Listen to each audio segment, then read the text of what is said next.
one and all, and listen to tales of excitement and adventure. Tales of daring heroes, savage monsters, and bards who just couldn't keep it in their pants. Tales of friendship, nobility, drunken foolishness, and unforgettable fun. These are tales of role-playing games, fair listeners, and this is Rollin' Bones. My name is Ryan Howard, and I shall be your guide.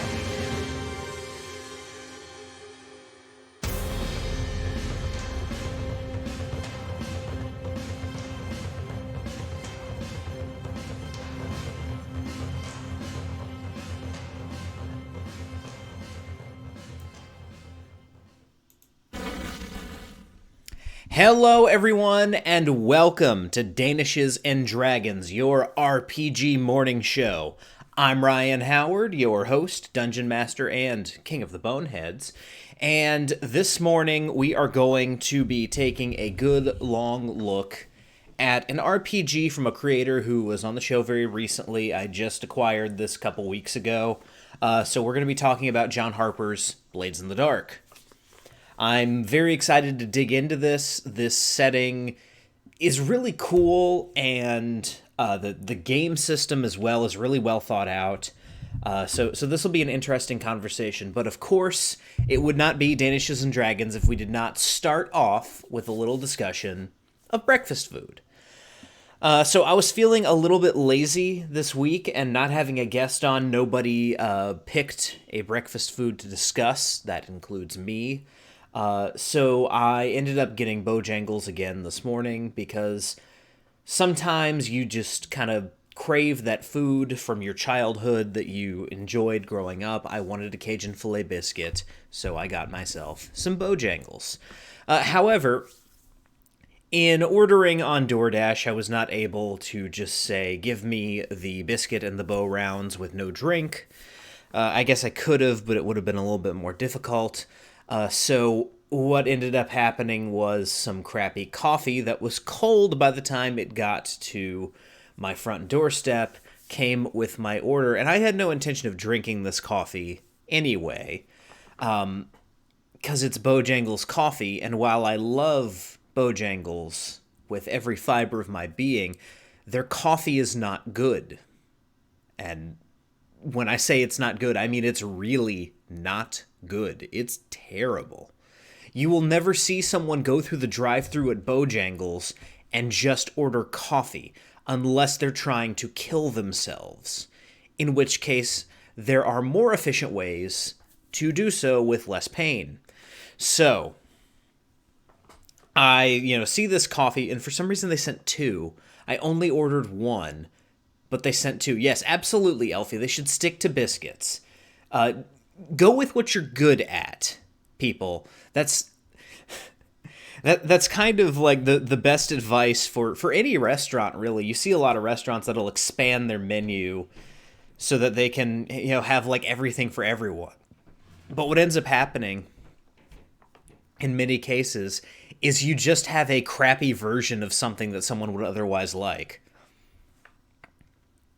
It's like when Hardee's and Red Burrito are in the same building.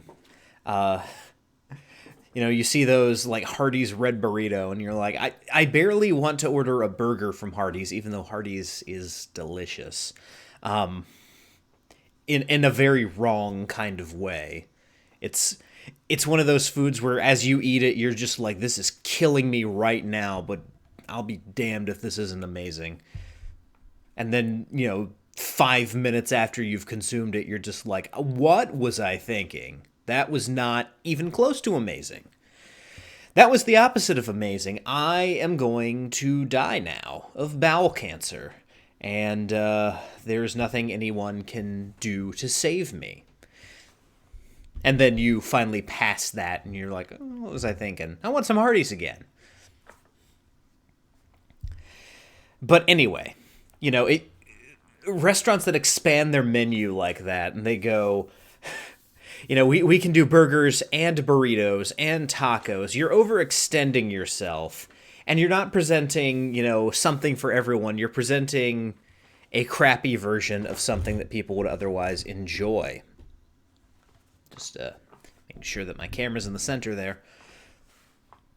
So, that brings us back around to Bojangles and coffee. Now, I understand the necessity to have coffee at a breakfast place like Bojangles, because coffee and breakfast go hand in hand. Two great tastes that taste great together.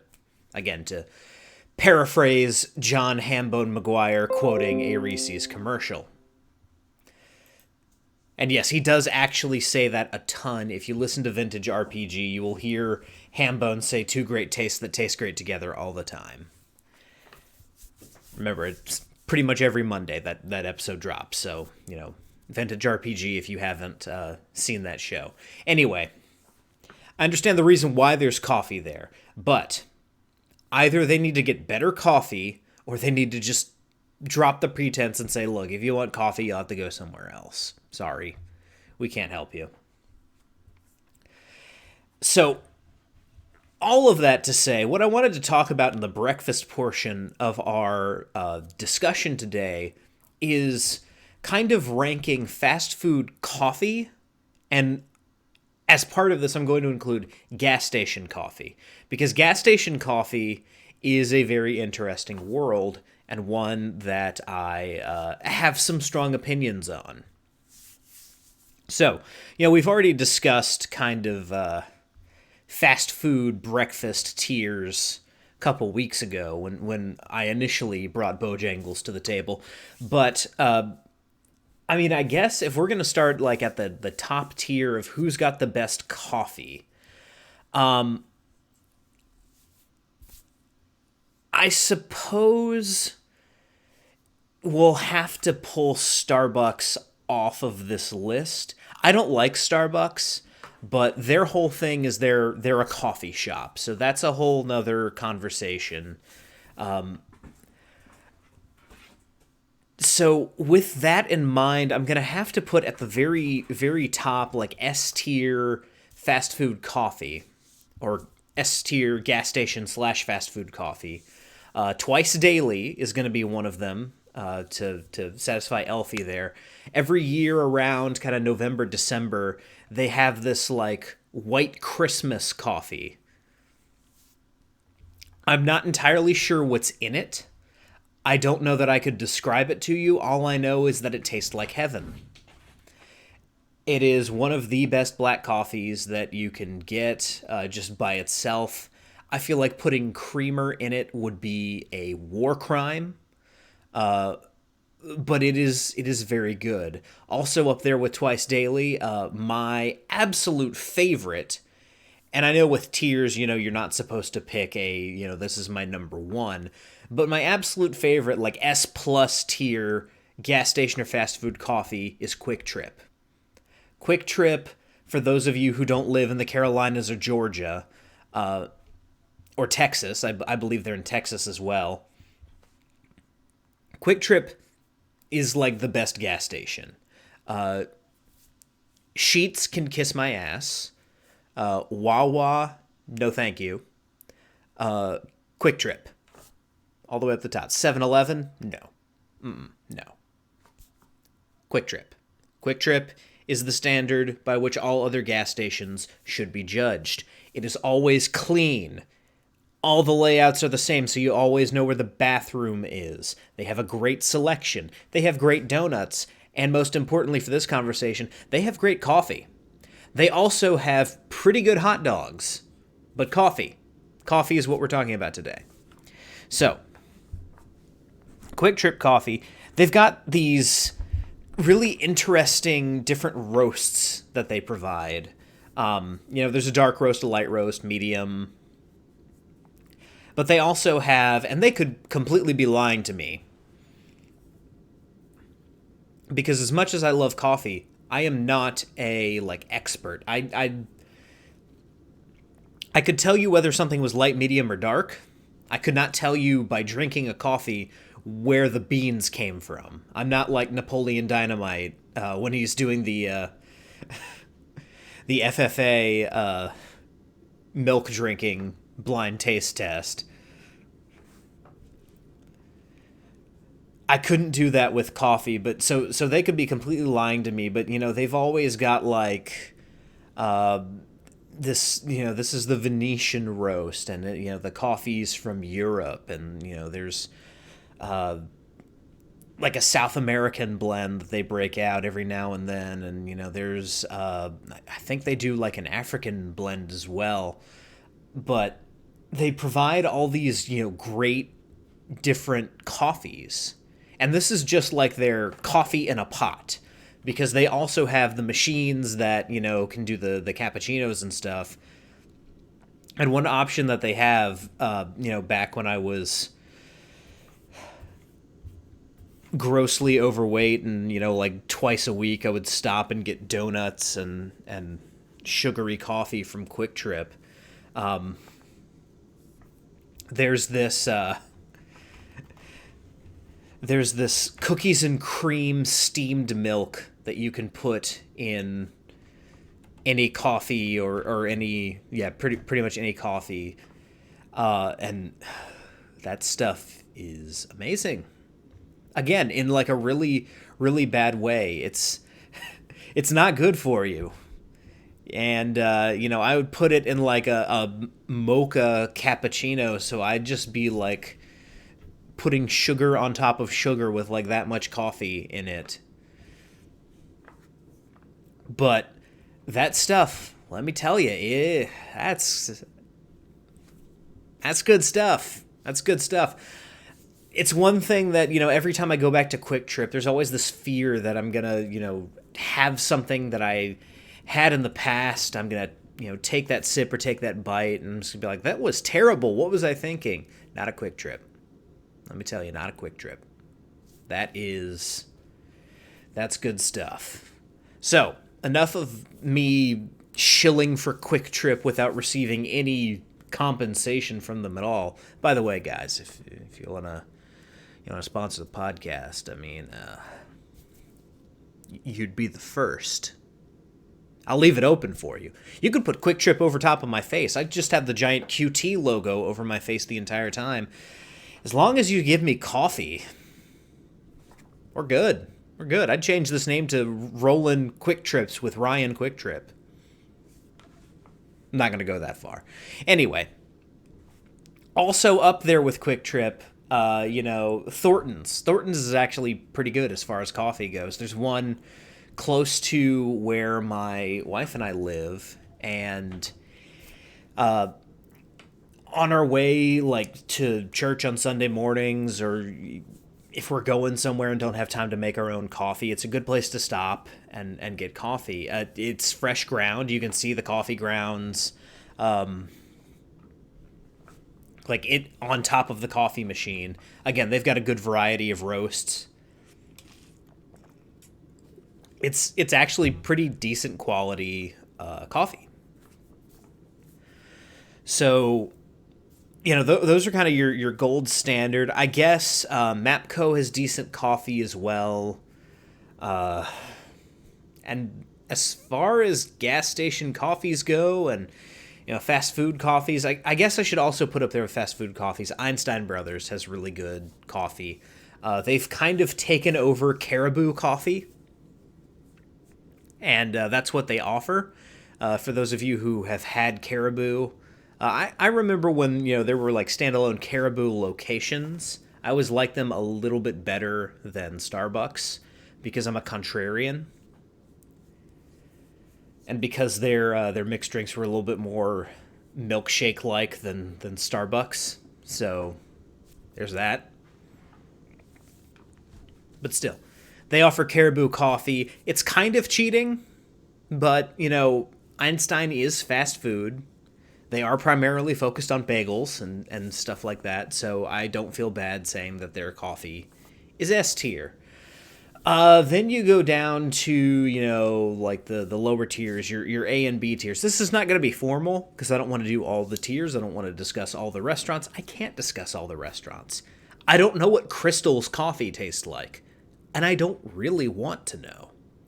I don't know what the coffee at In-N-Out. Does In-N-Out have coffee? I've never been on the West Coast, so I don't know. I don't know what their coffee's like. I don't know what the coffee is like at Tim Hortons, because I've never been to Canada. So I assume it's great, because if it weren't for Tim Hortons, Canada would cease to function, I think. I think they bleed Tim Hortons. I don't know. I'll have to ask Tim about that.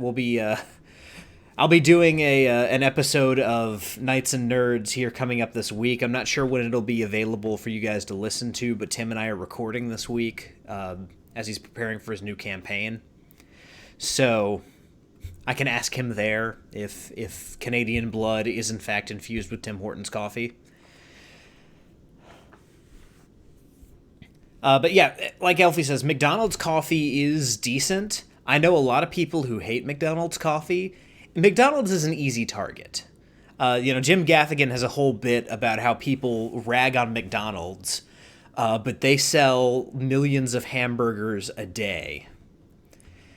So, as Jim Gaffigan said, someone out there is lying in how much they hate McDonald's. But I've talked about this on the show before. My good friend, the Ranty Bastard over at Welcome to Rantyville, he likes to call McCafe McNasty. I don't know what McDonald's coffee ever did to him, because I think it's just decent. I don't love or hate McDonald's coffee. It was the coffee that I was primarily drinking in college because it was on the way to school. That was before I started drinking Quick Trip, kind of my last 2 years. But, McDonald's coffee, I did drink a lot of it. It is perfectly fine. They've got serviceable coffee drinks, if that's what you're looking for. They got rid of the chocolate chip frappe, which I think is a war crime. Because that thing was amazing. However, it also had like a bajillion calories. So the war crime might have actually been serving it in the first place. They might have been kind of righting a wrong there, but still, that thing was delicious. And Elfie's talking about how her dad likes Rest Stop cappuccino, which... No, that doesn't sound good at all. I've never had Rest Stop cappuccino. That just doesn't sound good. My father-in-law does not, in my opinion, have good taste in coffee. I don't think he's very discerning. He comes from a generation where coffee is coffee is coffee. He's not... It's a very millennial thing to be discussing, what kind of coffee I like and what roast is the best, and where I like my coffee sourced from. It's a very my generation thing. So the fact that does not carry over to my parents' generation, or heaven forbid my grandparents' generation, does not surprise me at all. However, I was always under the impression that for them, coffee was just this brown liquid that didn't taste very good, but you drank it because it made you happy. It was like a necessary evil in those days, and then someone discovered the French press, and there was much rejoicing, even though the French press is like ancient.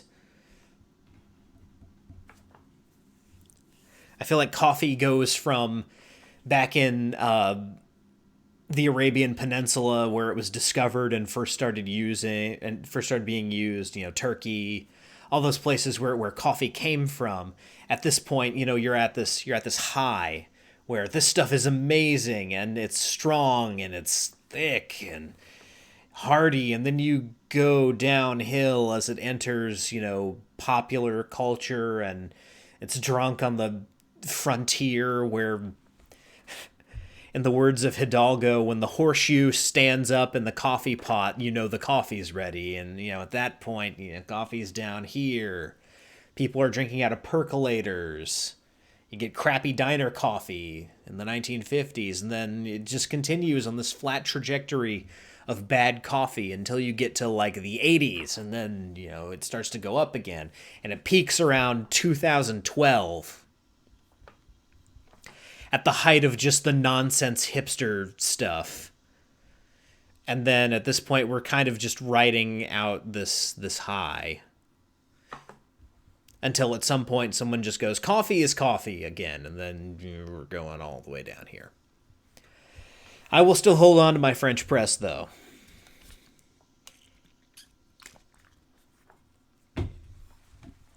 So yeah, that's all the way down at dumpster tier, is the rest area coffee.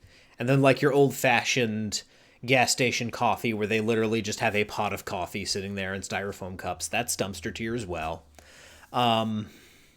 Work coffee is like just above dumpster tier. I was the French press guy at my office, as you heard on my David Lenzi episode. He and I would bring French presses. We would grind our own coffee, and people noticed. Some people imitated. Some people just observed that, we were too good for the coffee at the office. It was really weird the first time I brought it. I'm just walking around with this French press. I'm like, I have a desk. I can set my French press there. It's not like I don't have the space for it. We've hot water. I can just make French press coffee. And so I'm sitting there with my French press, and people are just like, what manner of sorcery is this? This man brought his own coffee maker. And then suddenly I find that I'm being imitated, and people are like, oh yeah, work coffee's nasty. And I don't know what it is. Like, we had a Keurig at work. And yes, as Elfie is pointing out, we do in fact have 2 grinders and 2 French presses because we have different tastes in coffee. She likes lighter roasts. I find lighter roasts to be a little bit acidic and sometimes pretty difficult on my my stomach. I really like dark roasts. I do like my coffee. I do like my coffee very strong, and I drink it black. So there's that.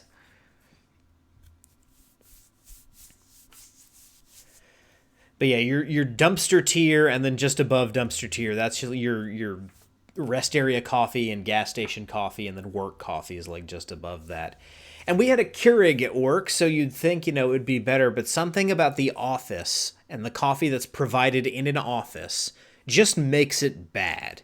They could have complimentary French presses and coffee grinders for everyone at the office, and for some reason it would taste terrible because it's work coffee. Something about corporate America, just it sits in an office building for 2 hours, and at that point it's lost all the fun parts of coffee, I suppose. Some kind of anti-coffee magic field. But no, your middle tiers of coffee, at that point, you'd be looking at, McDonald's coffee, Burger King, I suppose, although Burger King's probably down around the dumpster tier, because, again, Burger King does not need to be doing breakfast, but they do it. I guess Taco Bell has coffee, since they have breakfast. I don't know. They might just give you Baja Blast.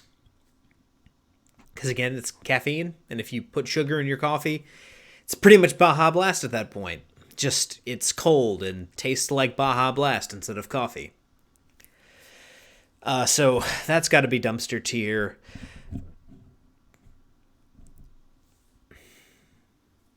Yeah, yes. Yeah, if you're drinking coffee as a colon assistant, if you will, as the jump start to your waste disposal system, you really don't need that after Taco Bell, because Taco Bell does that for you. But if you need a pick-me-up, then yes, you'll require coffee or Baja Blast.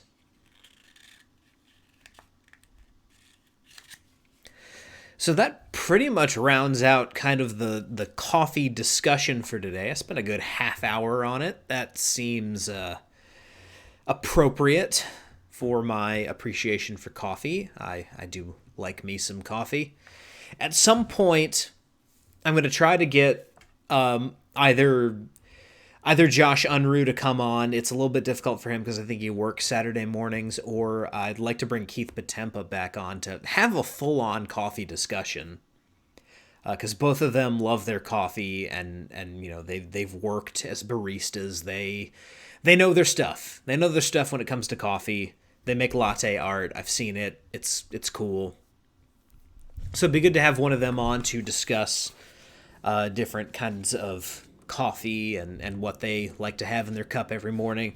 But for now, let's get into the meat and potatoes of today's episode, that being the Blades in the Dark review.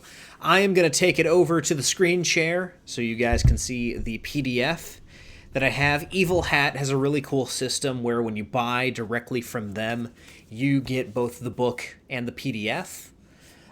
Before we jump over to screen share, I just want to talk about the book itself, because this is something that's a little bit unusual for RPG books. So as you can see, this is like the size of a regular chapter book. This is the size of one of the Ranger's Apprentice hardbacks, if you're familiar with that series. Rather than being what I consider to be the standard RPG size. Now, I don't have the dimensions off the top of my head, but if you excuse me for just 1 second, I'll show you what I mean.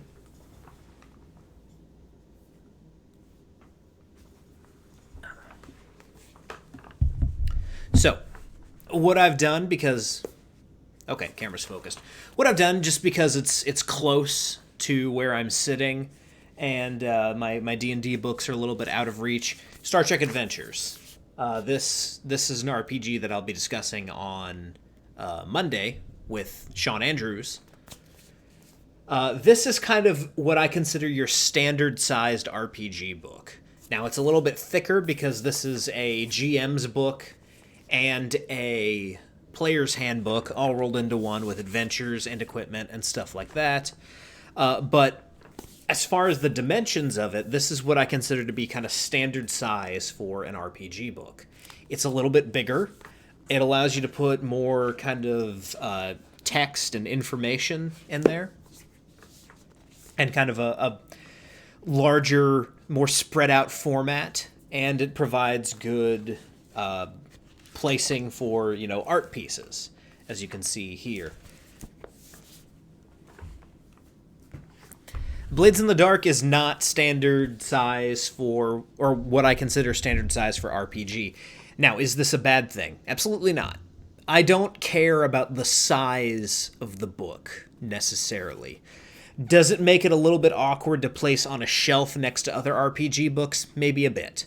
However, there are several digest-sized RPG books. I know that Spencer Campbell's Slayers is going to be digest-sized. So it seems to be kind of a trend in independent RPGs now to have these smaller books. Although I will say the OSR crowd is definitely making books that look and fit the standard RPG format just to make them fit in with your OD&D books, as it were. I know some even ape the color schemes and the style of the original OD&D books to make them look as authentic as possible. But what we have here ultimately ends up being a squatter and thicker book. If this book were standard RPG size, it'd probably be a lot thinner, in my opinion. And what you do have here is, there's less space on each page. So, space is kind of at a premium in this book. And there's also a little bit less art. We'll get to that in just a second. But all in all, the overall package of this book I feel is really good. It's also one good thing about a book of this size, it's easy to carry around. You can fit this in pretty much any backpack or anything like that, and this is all you need. There's not any supplemental books or anything like that. There's some PDFs and stuff like that. But this is your Blades in the Dark book. GM information, player information, everything. It's all right in this thing that can fit into any backpack or briefcase or bag. And it's not overly cumbersome. It's not terribly heavy. It's on the heavy side. It's on the thick side, but it'd be like carrying around a hardback novel, and not like a George R.R. Martin hardback novel, like a regular one. So, with that out of the way, let's switch over to screen share so I can show you guys the inside of this book. Like what I did there? I'm a wizard. All right. Cool. So, here we go. Blades in the Dark. I like the trade dress here. This is a cool logo. I love it.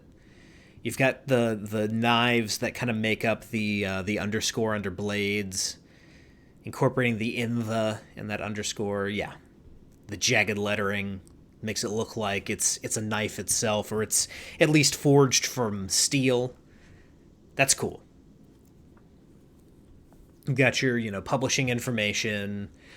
For those of you who missed my interview with John Harper, just so you know, he created this game independently, funded it using Kickstarter. So it was all him. And then once he kind of got some success with the Kickstarter campaign, what ended up happening was Evil Hat Productions, who you may know as the license holders for the Dresden Files RPG. I believe they have Conan the Barbarian as well. No, that's Modiphius. Modiphius has Conan. They've got a couple other IPs, but they picked up the publishing rights for Blades in the Dark, and so this is now an Evil Hat product, which is cool because Evil Hat makes a lot of great. They make a lot of really great products. They're a cool company. Like I said, they do the Dresden Files, so they will have my unending respect for all eternity until they screw it up with that license. And so here, you have your credits. John did the lion's share of the work here, including the art, which I'm assuming includes the cover, which is a great cover. The art in this book is really good. The layouts are great. So John really kind of has some great ideas and pulls it off very nicely in this book. This is a very, very polished, very professional product that he has here. And Stras Asimovic, he consulted on this. For those of you who don't know, he is the creator, along with his business partner, of both Scum and Villainy and Band of Blades, which are kind of spin-offs of this system. John explained it a little bit in the interview that I had with him. But Band of Blades, Blades in the Dark, and Scum and Villainy all kind of go together and, borrow a little bit from each other and kind of use variations of the same system-ish. But basically, Band of Blades is like a military game where you're controlling an entire army as they're at war. And then Scum and Villainy is like Blades in the Dark in space, where you're like a crew of space criminals. It's like Firefly or the seedier side of Star Wars in an RPG. And then you've got some additional material and stuff like that. Sean Nittner is the developmental editor. And that's really your personnel here. It's mostly, pretty much all the heavy lifting is done by John himself, which is cool to see someone in the RPG world who can do so much just by themselves. I know there's quite a bit of one-man armies out there, but it does make for it does make for a cool product when you know that all of this was kind of the total vision of one individual. It makes things very interesting, in my opinion. So, one other thing that I will demonstrate here, the PDF, it's optimized for computers, so you can click and go to the first chapter. This is your basic explanation, the game. For those of you who missed the interview, Blades in the Dark is a heist-based game. Essentially, you and your players are a gang of bandits, a gang of criminals, some kind of crime syndicate.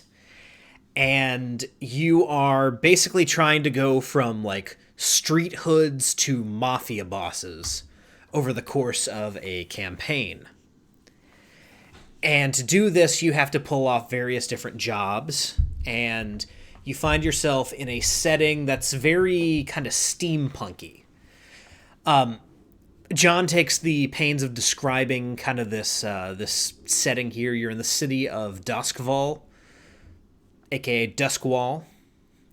It's like an industrial Victorian city. He says to imagine, like the 1870s, sometime in that nebulous kind of late 19th, early 20th century time period is when you're playing. There's swords, there's knives, there's also guns, and it's kind of a Dishonored-ish system, or a Assassin's Creed Syndicate type setting, very similar to what kind of Spencer is playing with in Slayers.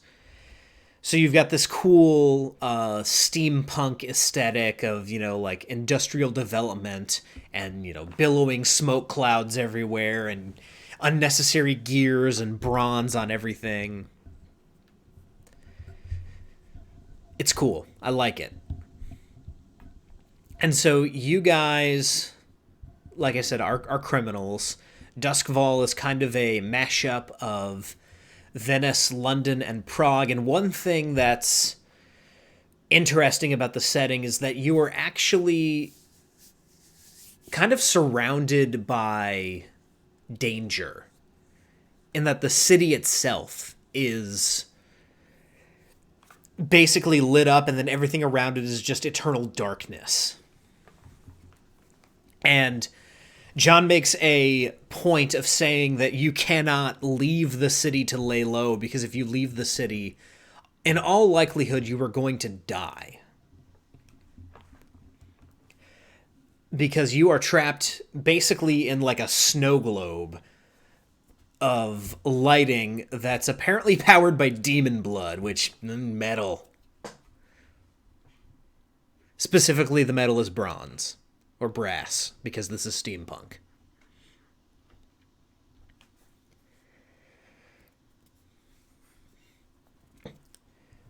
And so there's this void sea where people will send fishing boats out to harvest demon blood.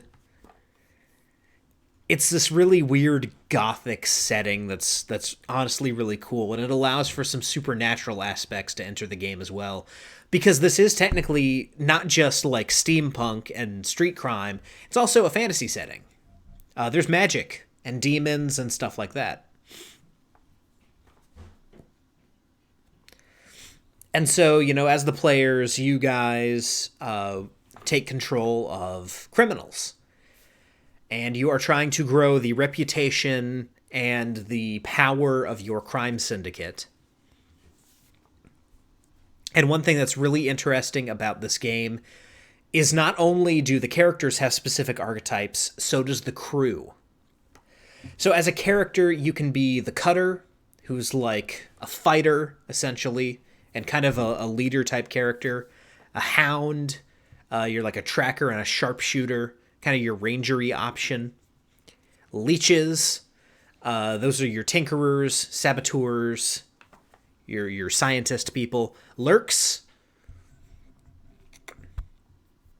those are your your kind of thievish rogues who are sneaking around, stick to the shadows, infiltrate, steal, get out, travel light, that kind of stuff.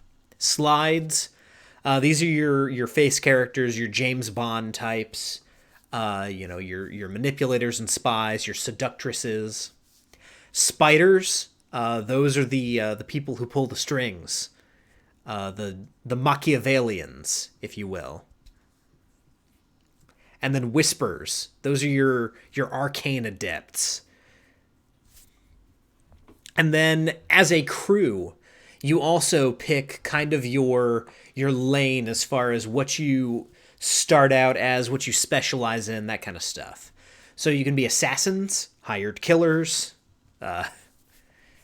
your mercenaries, essentially, a cult, which is really interesting. You can basically be like a religious order devoted to what essentially ends up being like a Lovecraftian horror show. As he describes these like forgotten gods in this book. Basically, you can be in a Cthulhu cult and be a criminal, which, while John and I were discussing this, I said, why wouldn't you start with cult? That just seems the most interesting. And then you have bravos, who are, your racketeers, your thugs and extortionists. That's like your baseline mafia, although the mafia kind of falls into all of these. Hawkers, at that point, you're basically looking to fence goods, so you steal things and then sell them for a profit. Smugglers, that's if you want to be like a Han Solo type. Be a middleman who gets contraband to and from places. And then shadows, you are at that point, you're skilled thieves and spies. People will hire you to steal things or hire you to surveil someone. And as John says here, you can have an entire crew made up of one type. And you can see how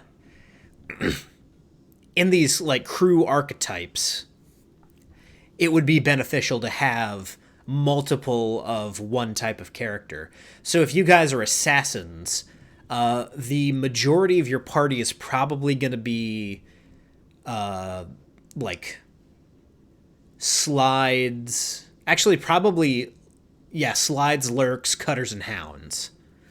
If you're bravos, you're probably going to be more on the everyone's a cutter type side, because at that point you're knocking things over. You're not extremely subtle. You're taking over a neighborhood, just saying, you pay protection money or we'll set fire to your stuff.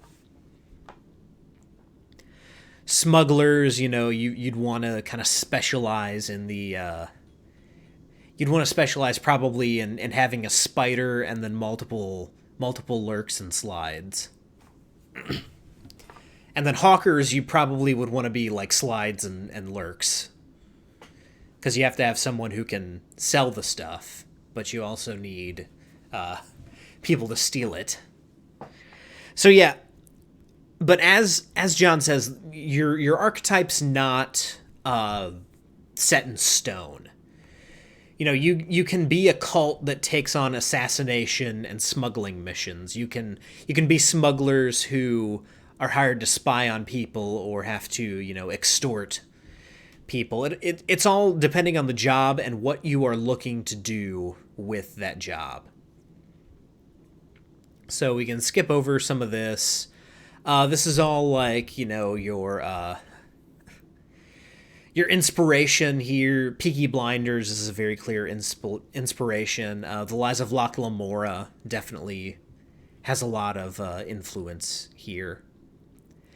And so here we've got your core system, and this is all based on dice pools. So if we go down to right here, you've got your actions. Everything that you do is broken up into a possible 12 actions, which are attune, command, consort, finesse, hunt, prowl, skirmish, study, survey, sway, tinker, and wreck. You will assign various points to these actions, and those points will determine how many d6s you get to roll on your turn. This goes from 0 to 4. And it's on you, the player, to decide which action you think fits best for what you're trying to accomplish. And then based on that, the GM will assign an effectiveness rating to your action.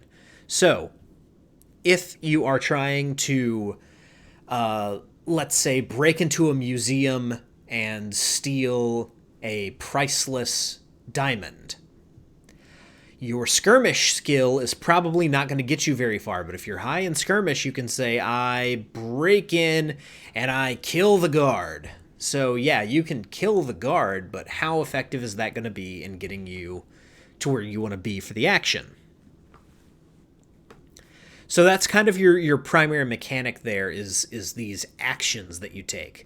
Now there are different things that come along with you as you pick out these actions. And a lot of this comes into the different tiers of play that you have. So, when you start, you've got, it talks here about judgment calls. That's basically, on the player side, what action is going to help me the most here based on what I actually can do effectively, and on the GM side, it's how will this action affect this NPC. Those are your judgment calls, and then you get into rolling the dice based on what you do. So,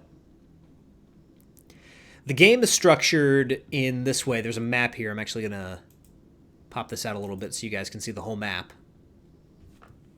So, you start out in free play.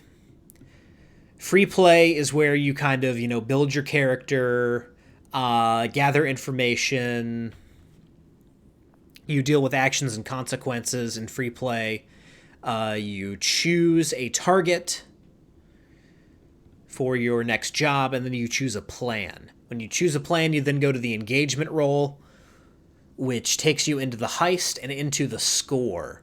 In the score, you have a set of actions and consequences and flashbacks that determine how the job is pulled and what kind of planning you did in the course of pulling off this job, which we'll get to that in a little bit.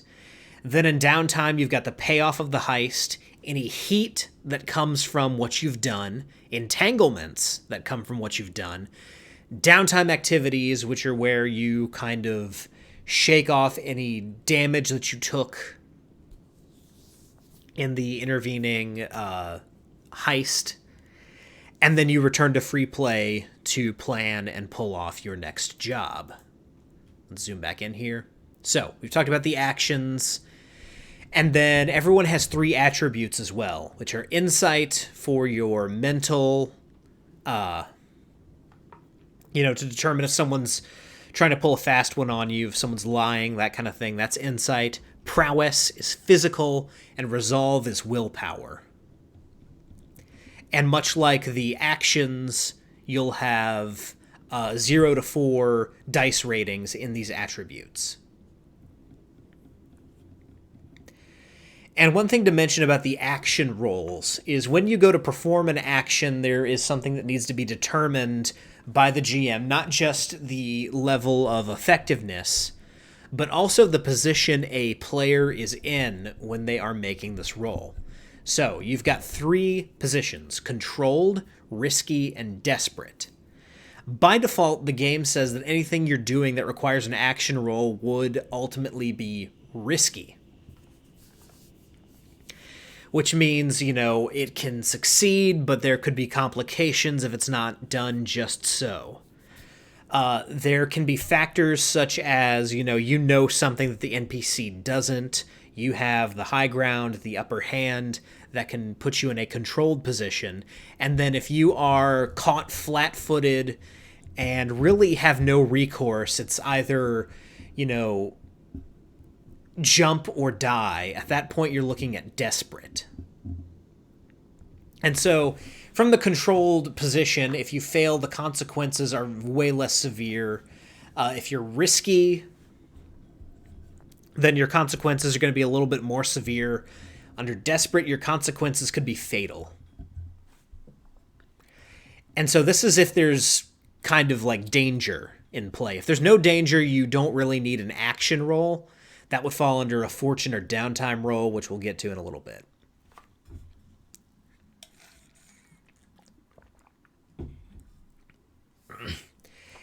And much like the actions here, the attribute rolls are d6s.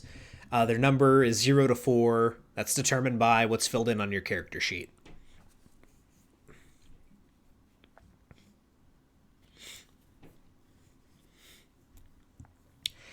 Only the difference is that your actions determine your insights, or determine your attributes. So the better you are at certain actions, the better you are at attributes.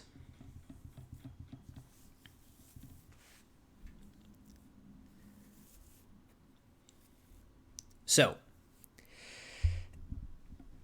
when there are consequences to your actions, say you succeed with a consequence or you fail outright, consequences will happen.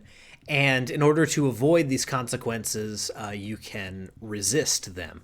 That's where your attributes come in. So, if someone is stabbing you in the chest and they succeed, they hit you, they're going to stab you in the heart, you can roll prowess to resist, and you can diminish the result. So say they're going for your heart, and you're able to deflect a little bit, and they nick your shoulder. You still suffer a consequence, but it's not as bad. And if the enemy has the upper hand, you'll have to make a resistance roll to even try to take an action. So if you're fighting like a swordsman who's better than you, you'll have to do a prowess roll before you can even attack them. And we'll revisit that in just a little bit. So here's some examples. If you're doing the hunt action and you have a rating of 1, you roll 1d6 to perform the hunt action. And if you have... here it says, Prowl 1 and Skirmish 2, you have a Prowess attribute rating of 2. So it's like adding up kind of your physical stats to give you Prowess, and adding up your mental actions to give you Insight and Resolve. So here's a nice little piece of art. That's something I wanted to mention here. There's kind of a sparseness of art in this book, which you guys have heard me talk a little bit about how RPGs need to be heavy on the art. And while I typically prefer RPGs to have a little bit more in the art department, with this being kind of a one-man job, I understand what's going on here. John can only pay so much attention to each individual detail. And what we have here, the layout itself flows really well and is really engaging, so it kind of cuts down on the need to constantly have art. So there are exceptions to every rule, and I don't want to make it seem like I'm being soft on John here. But I really do feel like kind of the sparseness of art works in this book.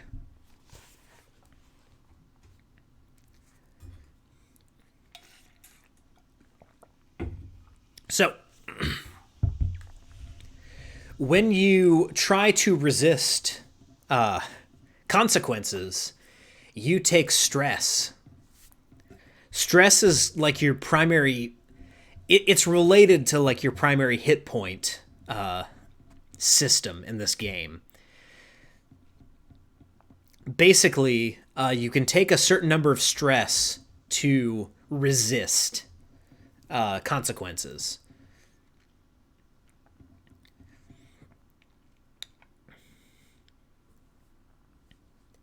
And you only have a limited amount of stress.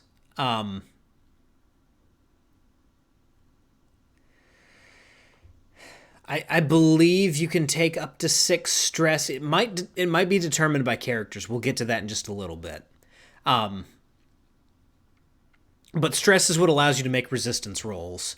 And if you take too much stress, you end up with trauma. And trauma can also be an effect of consequences as well. But one thing that you can do with your stress resources is you can use them to push yourself, which will give you an additional die to your roll or add a level of effectiveness to your action. Or it lets you take an action when you're incapacitated. Now, this is important for the adding to your roll because going back up here to actions, if you are not trained in an action, if you have 0 dots in it, when you try to perform that action, you basically roll with disadvantage. Instead of rolling 1d6 and taking the result, you roll 2d6 and take the lower. Because basically the way the dice pool works in this game is you roll multiple d6 and you take the highest result. So that's why having more dice is better. And your range of success is, I believe, 6 is a critical success. Yeah, here it is. Rolling the dice. 6 is a full success. A critical success if you get multiple 6s, which gives you a success with advantages. So a 6, you succeed with no consequences. 4 or 5, you succeed, but there could be minor consequences. 1 through 3 is a bad outcome, which means you succeed with severe consequences, or you don't succeed at all, and there's consequences. So that's why pushing yourself is an important mechanic, and one that you're encouraged to take advantage of. Because one thing that John has done really well in this book is give you the notion that your characters are desperate criminals. This is like,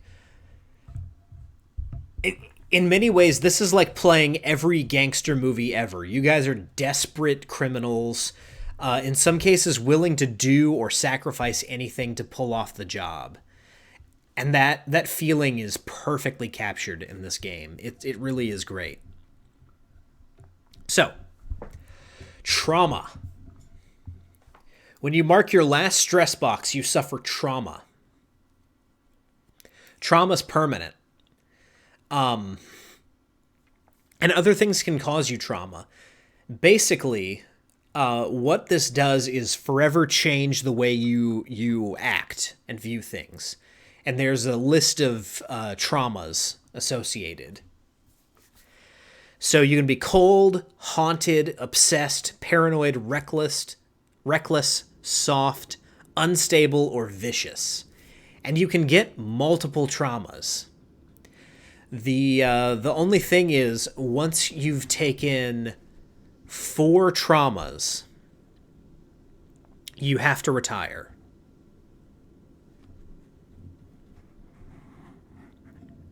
And either you retire, there's multiple ways to retire. We'll get to that in a little bit.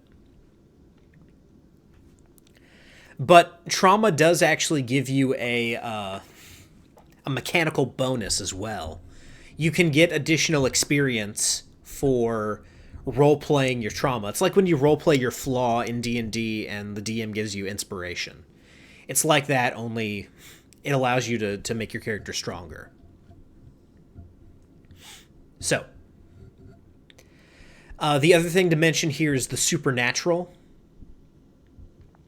The supernatural in this game it's very Lovecraftian and very kind of Victorian. It's shocking and traumatic for you to encounter something supernatural, unless you are kind of in sync with the supernatural world, in which case you have kind of a built-in resistance to it. But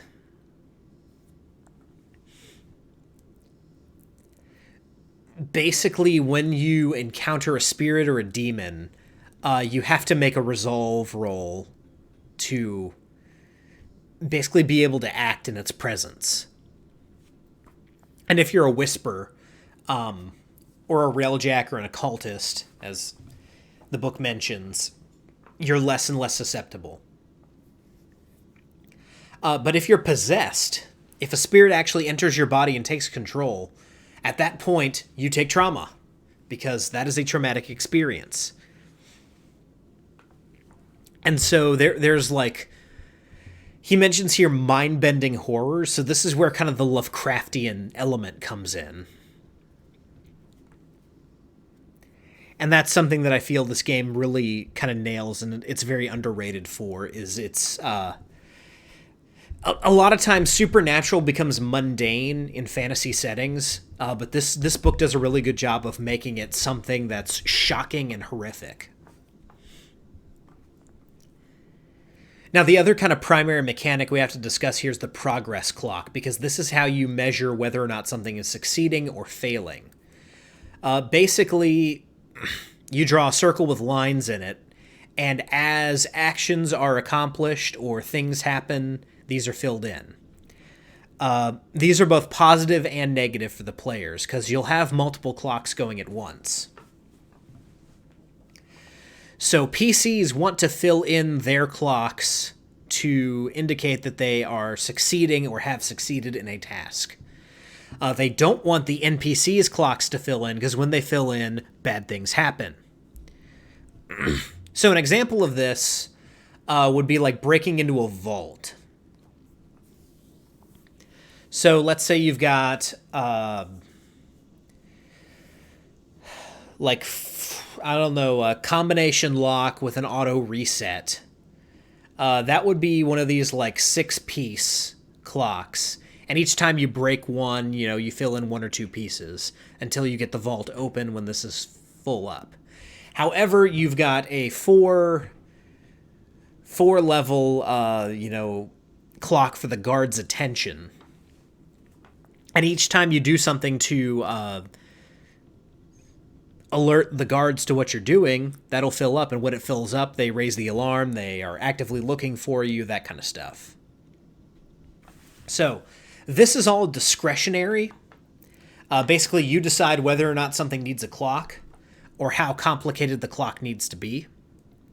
But this is a core mechanic, so this is essential to the game. To know kind of what clocks need to go where.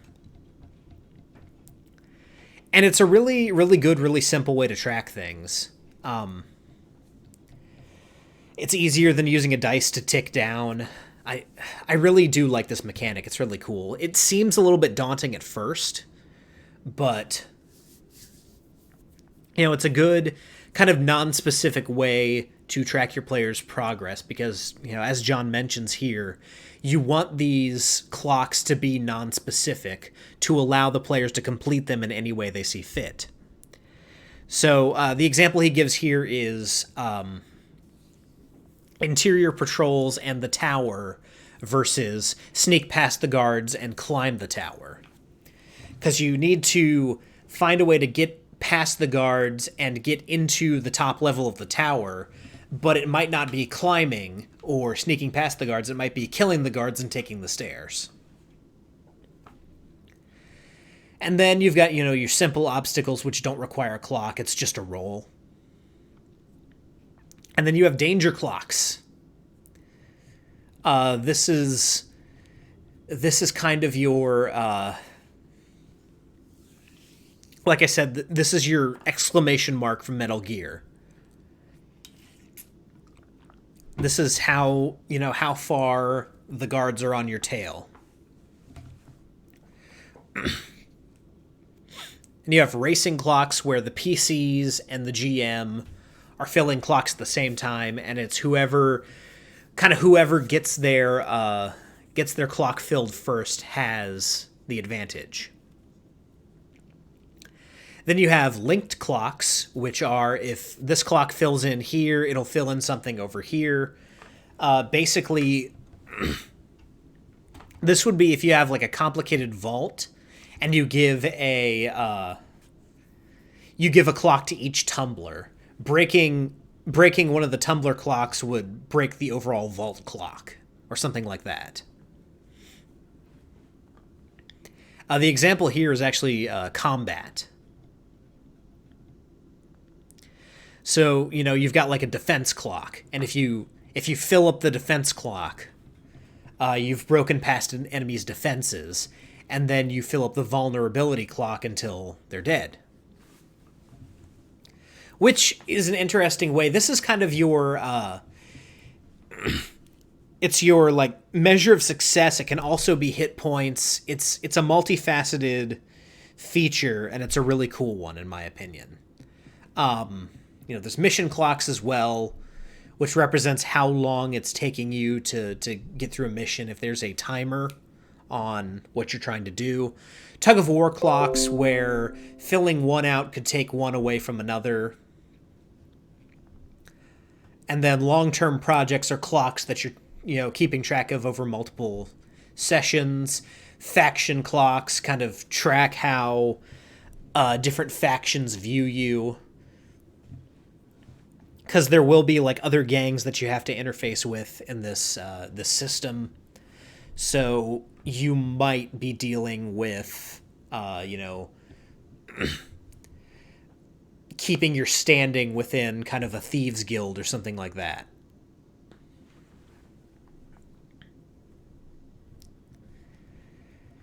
And then this kind of goes into the mechanics of the action roll, where, the player states the goal, you choose your action rate, or they choose which action they want to use. And then the GM states the position, which we've discussed already. GM sets the effectiveness level, which is how, kind of how much of the clock they can fill in by doing this action. And then you add bonus dice based on your assistance, any bonuses your character might have, and whether you push yourself or take a devil's bargain. Now, a devil's bargain here could be literal, since there are demons in the setting that are very powerful, but it's also just kind of, you can take a major consequence and sacrifice something to get an advantage in this situation. Like you could sacrifice your standing with a faction by pinning a crime on them that you committed. And, you're being interrogated by a blue coat, which are the guards. And they're like, now, who broke into here? And you can say, it was the Red Sashes, a rival gang that's mentioned in this book. And, that could be a devil's bargain, because that'll hurt your standing with the Red Sashes. You put heat on them. And, you succeed, you convince them, but the Red Sashes know that you ratted on them, or you tried to pin something on them. And so that's your devil's bargain, and it can come back to bite you in the ass, but, you're a criminal. Then you roll the dice and judge the results.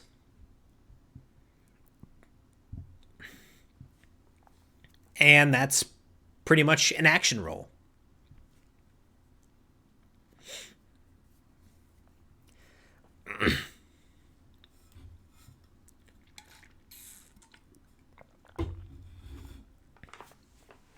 Now, one thing to note about this, NPCs don't roll in this game. So as the GM, you're not rolling dice. That's where the succeed with consequences comes in, or the failure. As the players act, the NPCs react. So, in combat, say you're sword fighting with someone, instead of rolling opposing like fight rolls and having stat blocks for your opponents, basically, the NPC rolls to, hit the swordsman with their sword. Let's say they roll a 4. So they're able to, hit and cause a little bit of damage, but they're also left open for the NPC, who's able to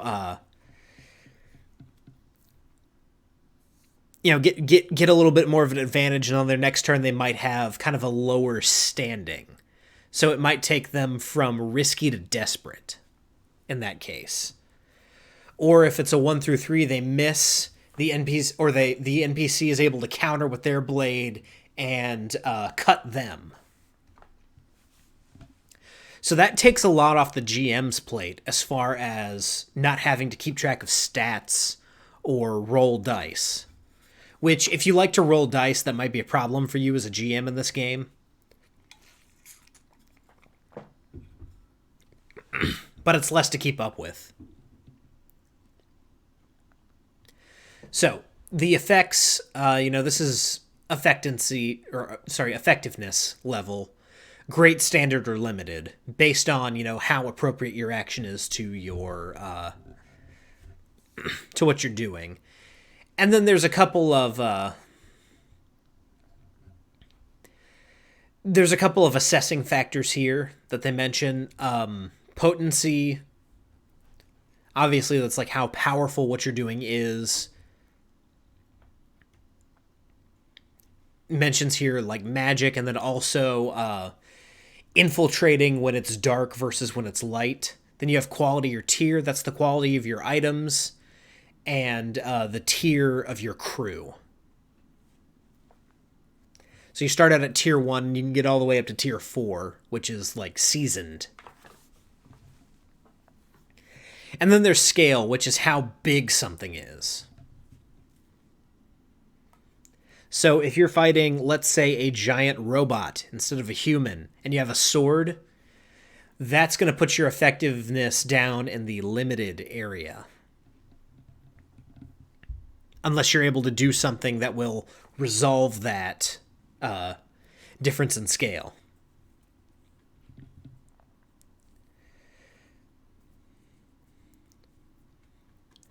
So, you can trade position for effect as well.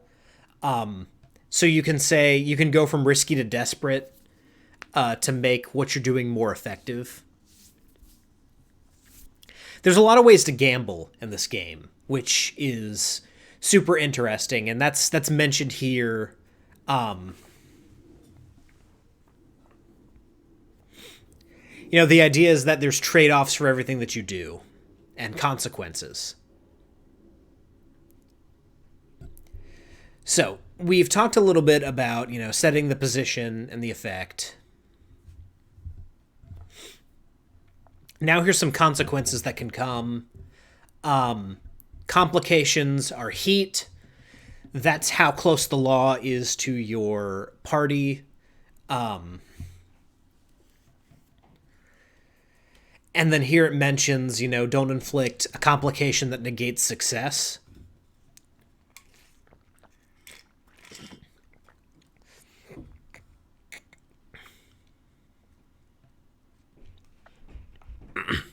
So if you're chasing someone and they succeed, that means the person they're chasing can't get away. That can't be a complication if it's a success with complications. And then if you fail, you obviously lose that opportunity. You can't try the same trick twice. You can end up in a worse position, and then there's harm. There are 3 tiers of harm. Actually, there are 4. But one of them is fatal, so you die.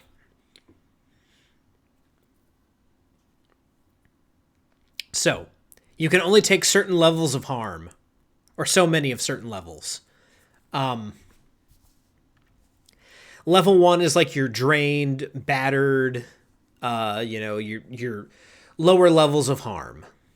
If you fill those up, though, you get to second tier harm, or level 2 harm, which takes away a dice from your rolls.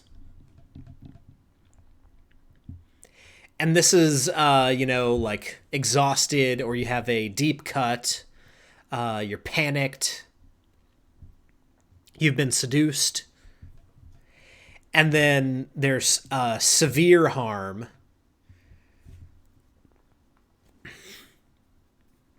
which basically incapacitates you in a way. And it it causes you some pretty bad trouble, severe harm. And if you're out of severe harm, boxes, then you go up to fatal. And at that point, you die.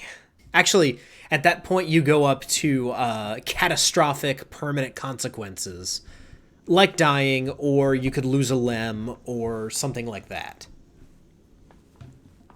So that's kind of your physical consequences for something going wrong. So a complication of a sword fight would be kind of in the tier 3 or 4, or 2, really at kind of the lowest level of harm that could happen from a sword fight going wrong. Then it talks about resistance and armor. Resistance, as we talked about, comes from the attributes.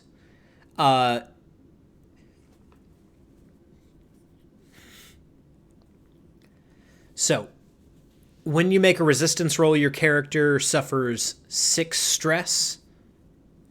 And then you roll resistance. And from that resistance roll, you subtract that from the stress that you take. So you start at 6, and I suppose if you roll a 6, then you take no stress. And if you get a critical result, you clear stress.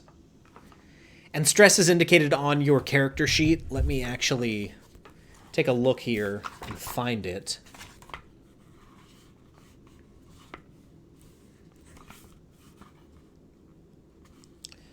Let's see.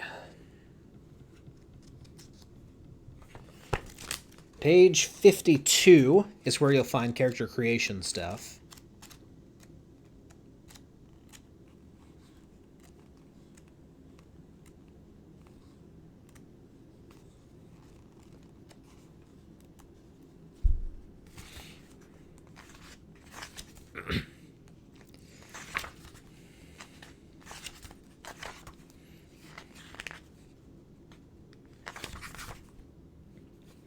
Yeah, and from there,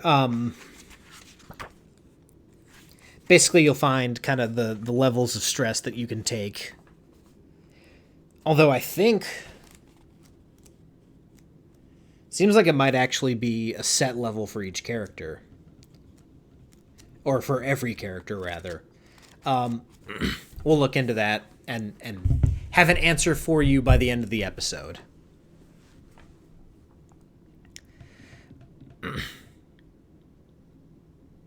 So, that's resistance.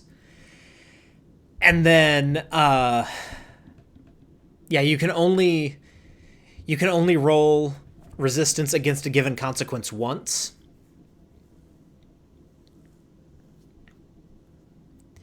And your GM can say, if you resist at all, you completely avoid, depending on what kind of tier you're playing. Or what level you're playing. And then you get into armor. Armor lets you reduce harm once per job, basically.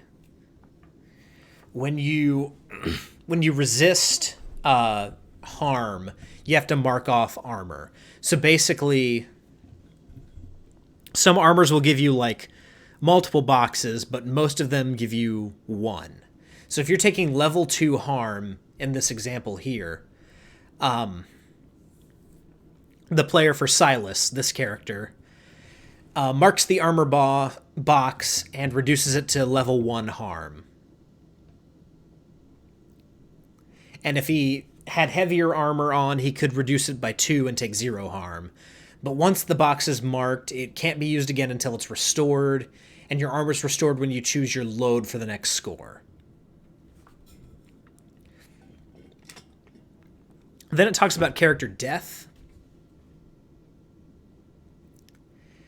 And when you die, you can actually, you can become an undead character, which is interesting, and we'll get to that in a little bit.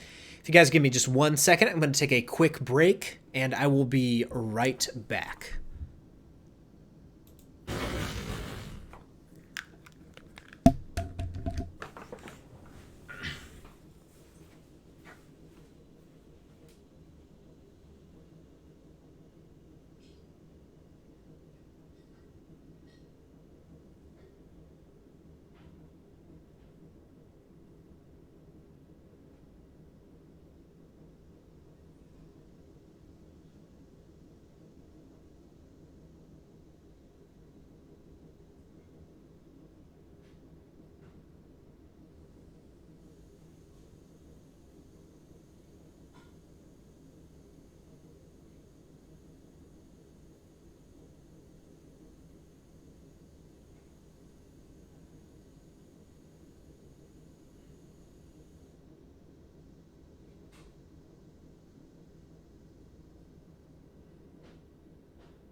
All right, thank you for bearing with me there. I just needed to get a little bit more water, feeling a little bit dehydrated.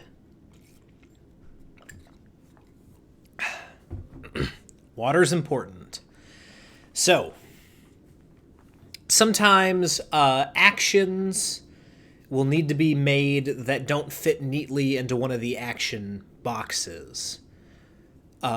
Or something will happen that's important to what the PCs are doing that doesn't involve them. When those come out, that's when you make a fortune roll. And so,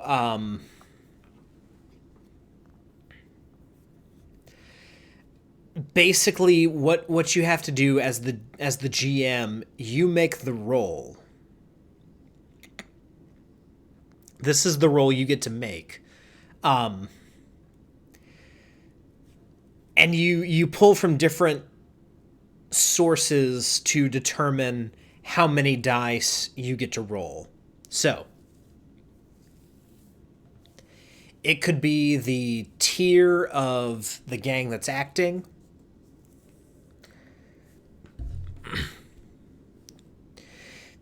Yes, Karlowski, we are talking about Blades in the Dark right now, and we're just kind of discussing the ins and outs of the system. I'm giving it a full review, so yeah, this is kind of my look at Blades in the Dark. So welcome, glad you could join us.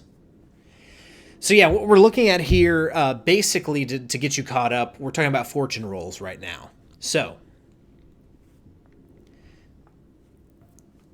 basically, there's different places to draw your tier, your trait rating for the fortune roll, and then you make it. If nothing applies, you roll 1d6 for sheer luck. Or you can just kind of make it up. And with that, you have an outcome, kind of based on pure luck. So this is a roll that's not based on any skill, and really is just there to resolve anything where the outcome is uncertain. And yeah, Karlowski, I'm also just getting into this. I had John Harper on a couple weeks ago, and I really loved the concept of this game. I love the mechanics as well. So I'm just kind of, looking at this really for my first time. I've read over the book a little bit, but, this is as much a review as it is a first impression of this book. And I'd love to run it and play in it at some point.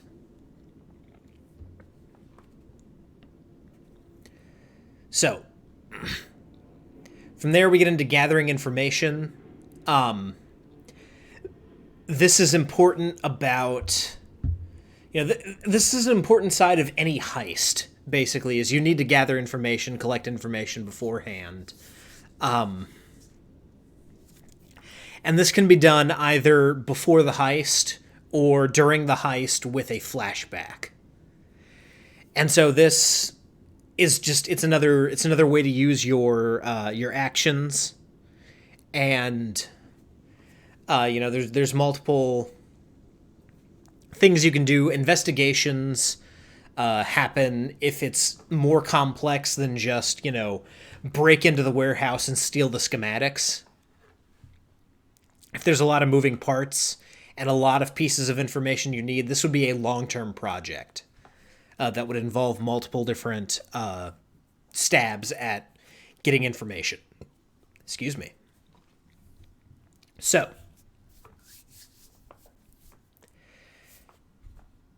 here it mentions the tier question, or the tier level, not tier, sorry, quality levels for your actions. Kind of like in Classified or James Bond, you've got, qualities of how your actions can succeed.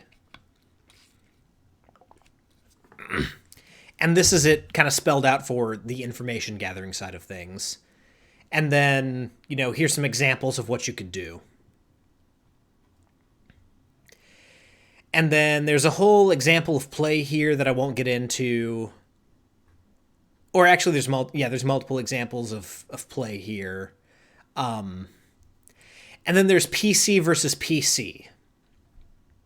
So this is where kind of like PvP comes in.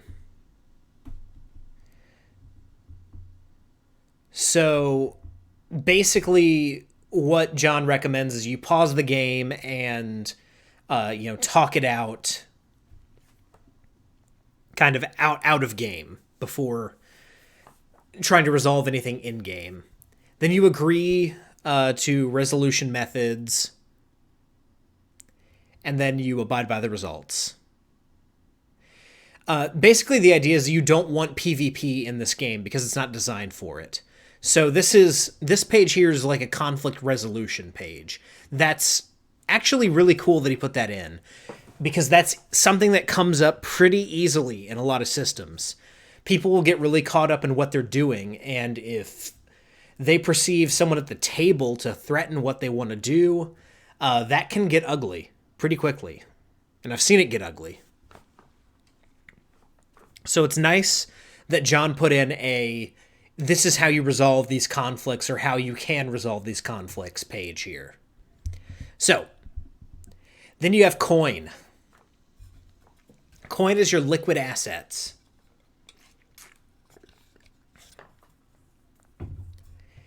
And, coin has different value here. You're not looking at gold pieces or anything like that. Your monetary values here are, one coin is like a purse of silver pieces. He mentions a week's wages. That's one coin. 2 coin would be, fine tools, weekly income for a small business, luxury clothes, a piece of art. 4 coin is like a big satchel of silver, kind of a month's worth of wages. 6 coin is your exquisite jewel. 8 coin is the monthly take for a decent sized small business, small safe of coins and valuables, luxury commodity. And then 10 coin would be, huge assets. Like if you steal a horse or, like a farmhouse deed, that's 10 coin. And so he mentions that more than 4 coin is impractical to keep lying around. And so there's 2 options there. You can either put it in a stash or you can spend it. Spending coin in the game. There's some uses here. You spend 1 coin to get an additional activity during downtime. You can increase the result of a downtime activity roll with coin. You can avoid crew entanglements. You can improve their lifestyle by putting coin into a stash. And you can spend coin to advance your tier. So stash. This is kind of your character's net worth in a way. So 0 to 10 describes you as a poor soul. 11 to 20, you've got like a small home and you're meager. 21 to 39, modest. Simple home, small comforts, maybe you own a small business. And then 40 plus, fine. You have a nice home, nice clothes, luxuries, medium business, yeah. And so each full row of stash, 10 coins, is a quality of your lifestyle. So over time, your character should grow from being a street-level criminal, a cut purse, a footpad, all the way up to being like a baron of crime, like a mafia boss. And that's something that this game really nails, is that mechanic of becoming a higher-level criminal. Now, you can remove coin from your stash at a cost. You can sell off some of your assets. to get quick cash. For every 2 stash removed, you get 1 coin in cash. So there is a cost to that. You can't just cash directly out. And then you have your tier. So tiers are, the essentially level of your faction, because the faction itself is a character, not just your character. So tier 1, you've got a small gang. So it's just you and a few people. Tier 2, medium gangs. You've got, your core group and some underlings. Tier 3, larger gang, few more underlings. Tier 4, huge gang. At that point, you've got kind of a bigger managerial structure. Tier 5, you're basically the mafia. At that point, you've got like an empire. Or at least a small empire. And then on the faction sheet, next to the tier number, you're looking at the strength of each faction's hold, which is how well your party can maintain their position.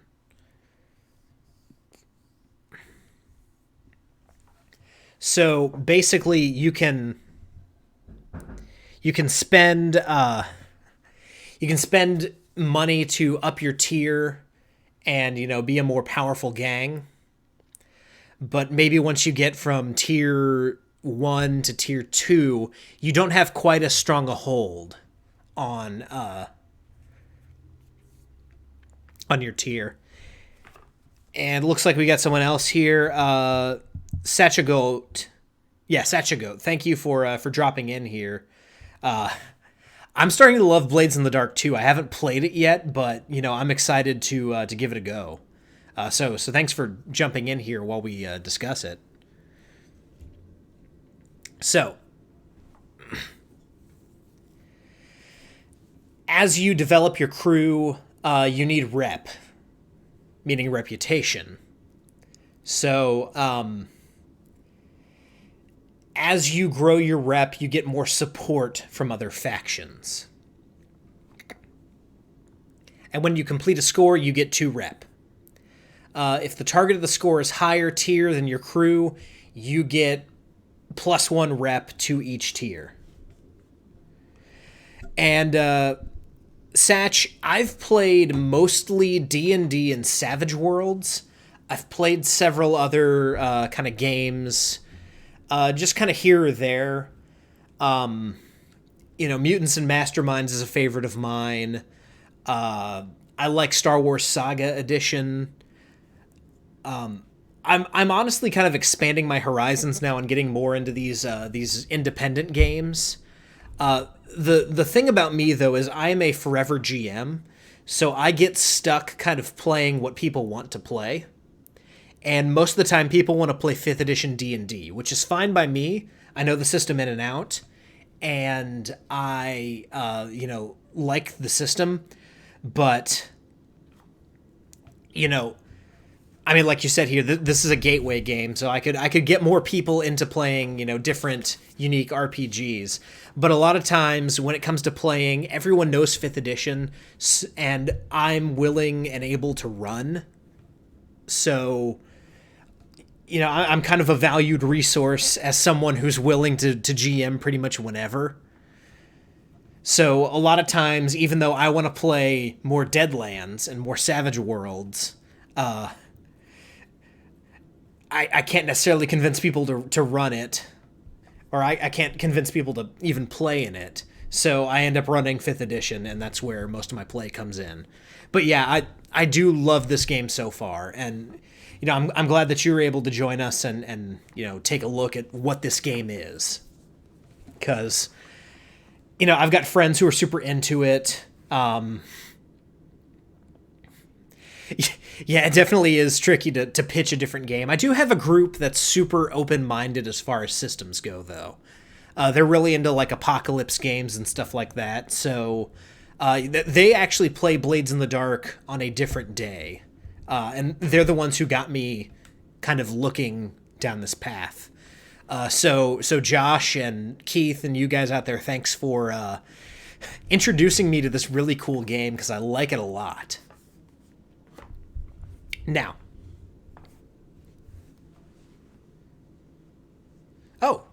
oh, nice. Those are some old school games, Satch. Pendragon's the Chaosium one, right?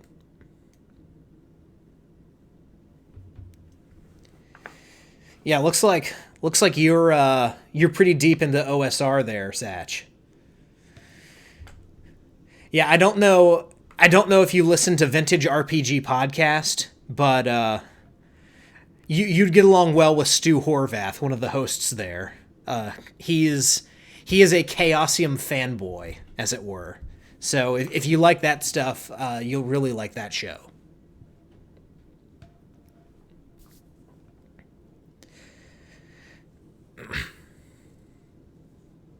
Oh, nice. Nice. It's good to see a fellow fan of vintage RPG. I've had Hambone on one time by himself, and then back when this was just audio, I had both of them on, and that was a fun episode. They're great guys. I steal guests from them all the time. I basically use their show to audition guests for my show. But they're fun dudes. So, like we're talking about reputation, your rep. If the target of your score is lower than your current tier, if you're slumming it, that's -1 rep. So you can end up getting like 0 rep from pulling a job, basically. And you need 12 rep to fill in the rep tracker on your crew sheet. When you fill it in, you can make your hold go from weak to strong, and your rep goes to 0 at that point. Or you can pay to increase to a new tier. So, you have to build reputation to get a strong hold or move to the next level. And once your hold is kind of weaker, it's easier to drop down back into the other tiers. Then you have turf. And this is how you kind of develop your crew. Turf is marked on your rep tracker. Each piece of turf reduces the rep cost to develop by 1. So if you have 2 turf, you need 10 rep to develop. 4, 8. So if you hold more turf, you don't actually have to fill out the rep as much, which is it's a cool system, like maybe you're not as intimidating as the other gangs, but you have a lot of influence and you're able to pull off jobs and a lot more turf. It's kind of a cool other way to, improve things, maybe if the dice aren't on your side.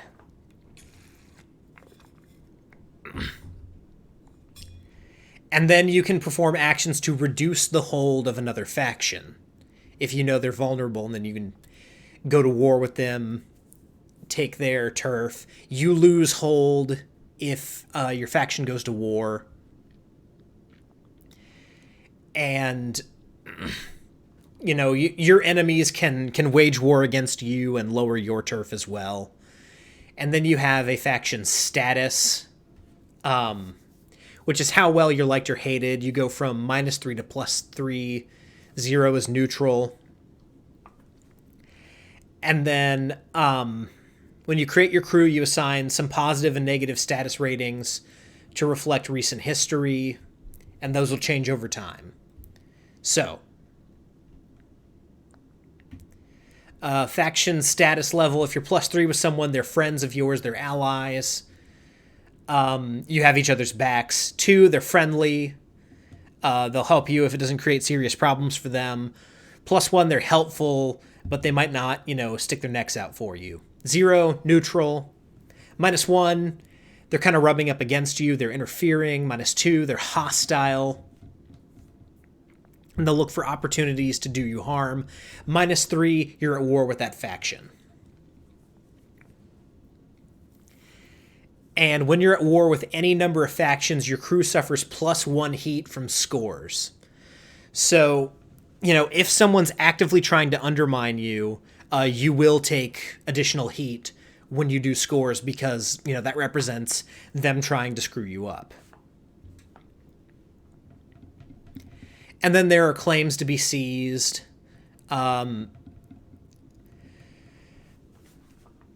Basically,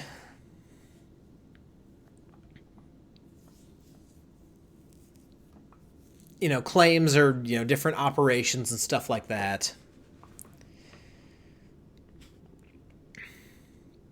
That's what you have here on the claims map. Turf, local graft, vice dens, that kind of stuff.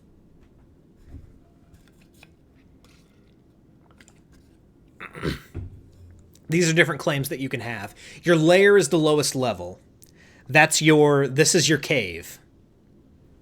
Everyone's got this. So, as you expand your turf, you can get, personal clothier, additional turf, foreign markets, gambling dens, cover operations, cover identities, informants, all this stuff. And then you can lose claims as well. We'll get to that in just a second.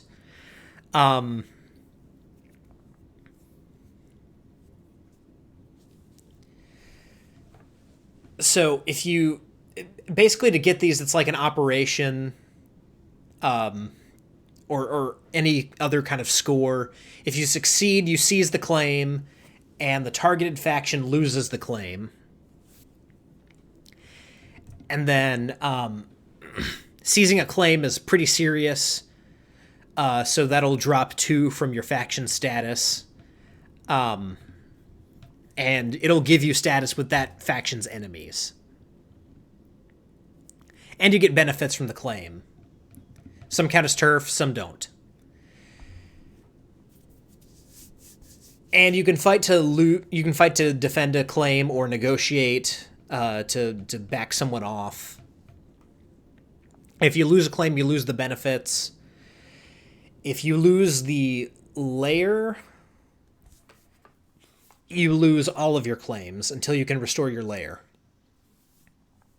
And you have to accomplish a score to get a new lair. And then advancement is done with XP. You can get XP for, different things that you do. And when you fill an XP track, you clear all marks and you take an advance. And the advance gives you additional things from your playbook, which is your character archetype. So you'll get additional abilities and stuff like that. Your crew advances too, because the crew is basically its own character. And this allows you to, increase your reputation, increase your tier, all that kind of stuff. And you can change crew types or playbooks as well. Here we get into characters. This is a little bit about kind of your different character occupations. We're running super long here. I like to keep these around an hour and a half. We're pushing 2 hours right now. So we'll go pretty quickly through character stuff and then get into some of the specifics around the heist. There's multiple heritages, which come from the world of Duskval and its surrounding countries. You choose your background, which gives you additional kind of details on what you can do. Oh, thank you. Looks like we've got Satch is following. Thank you very much. Glad you decided to join the boneheads here. So, your character background, like I said, describes what they did before they became a criminal.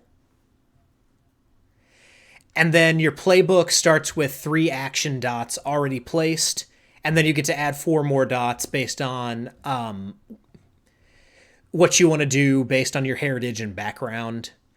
And then That's 1 dot each for heritage and 1 dot for background, and then 2 more wherever you want. And your max rating is 2 at this point, because you're tier 1, essentially. Then you choose a special ability, and some special abilities get you special armor, and, standard, heavy, and special. So special armor, you can end up with 3 boxes. Yeah, Satch, thank you for joining in. I hope you will check us out. We stream on Mondays at 8 p.m. Central and Saturday mornings at 9 a.m. Central. On Saturdays, we start off by talking about breakfast. This is Danishes and Dragons. And then on Mondays, mostly what I'm doing is interviews. This Monday, we'll be talking about Modifius Star Trek. So, if you're into that, definitely join us. Or if you're curious about that, that'll be what we're talking about on Monday. So, in making your character, you choose a close friend and a close rival. And then you choose your vice. Vices help you overcome your stress. And these will need to be indulged in during downtime. So there's examples here of, faith, gambling, luxury, obligation, pleasure, stupor, and weird. And so this is how you blow off steam, and this can also lead to some consequences down the line if you're not careful. If you overindulge in your vice, it can lead to complications. Then you record your name, alias, and look, review your details, and you've got your character creation. And then it goes into, actions. And then these are all the different playbooks, the character archetypes. And it gives you some guidance as to, what your starting builds could look like.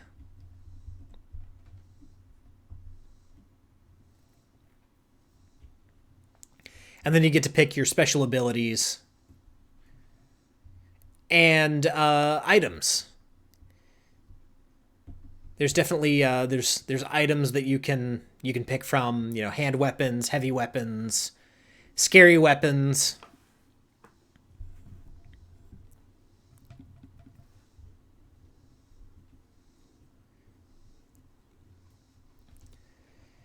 And then hounds.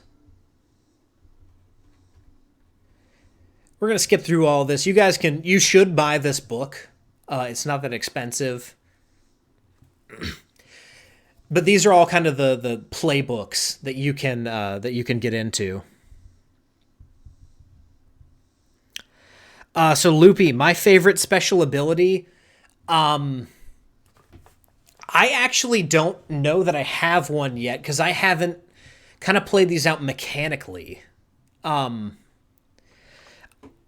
Unfortunately, I've not played this game. I've read it, and so I know kind of, mechanically what these things can do and understand kind of, what they do within the game, but you don't really know how good or how bad an ability is until you actually get it on the table. Because things in the book can seem deceiving or, maybe you misinterpret them. So I don't know that I can honestly answer that question, unfortunately. Just as a matter of not having played the game. I will tell you, of these playbooks, what I'm most likely to pick, for those of you who know me, I would either be the Hound or the Cutter. Because, that's my kind of playbook. Let's see. If I had to pick one that just kind of sounds good,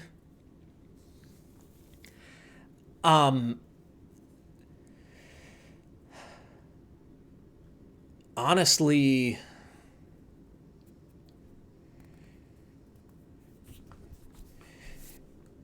mean, looking at the cutter here, a Ghost Fighter lets you fight ghosts. It gives you, let's see, it gives you potency in combat versus the supernatural. So if you're running a high spooky game, that would probably be something you would need to take.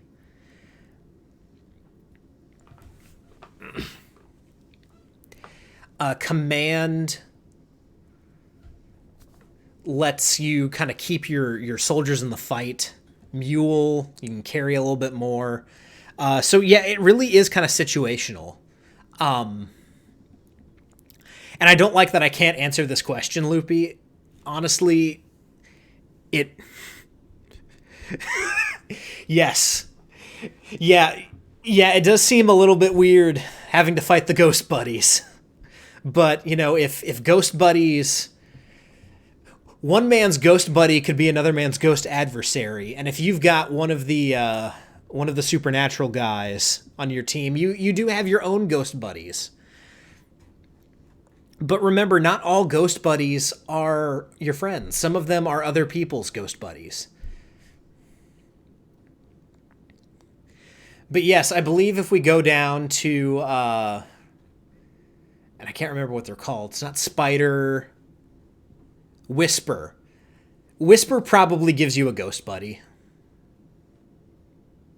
Let's see. Do you have a ghost buddy? It looks like you can't summon a ghost buddy. But what I will tell you, Loopy, is that if you die in this game, you can become your own ghost buddy. You're able to carry on as like an undead character. So you can be the party's ghost buddy if your character dies. And you can be a vampire, which is a dead spirit inhabiting a spirit inhabiting a dead body in this game is a quote-unquote vampire. So you can't summon your own ghost buddy, but you can become your own ghost buddy. So... Here you've got your standard items. And one thing I do need to mention here is load, because we talked about the mule feature under cutter. So, as you are, carrying stuff, here's your loadout. Depending on who you are, when the world won't give you lemons, become your own. I love it, Loopy. You won't let me have a ghost buddy? I'm my ghost buddy. I love it. So, we mentioned loadouts earlier. Depending on your character,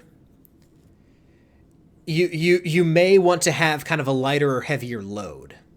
So 1 to 3 load items is light. So you travel light, you carry faster, you're less conspicuous. 4 to 5 load, you look like a criminal. 6, you are like loaded for bear, you're ready to go to a battle. 7 to 9, you are overburdened and you can't do anything but move very slowly. So keep that in mind as you're kind of gearing up for your heist. Because we're about to get into the equipment here. So we go through all of this. And our equipment. Down here. Here we go. So, you've got your standard items. Fine items give you a bonus die, as was discussed earlier. So, you could have a pistol, which, gives you a certain amount based on your actions. But a fine pistol will add an additional die. So, a blade or 2 is 1 load. Same with throwing knives or a pistol.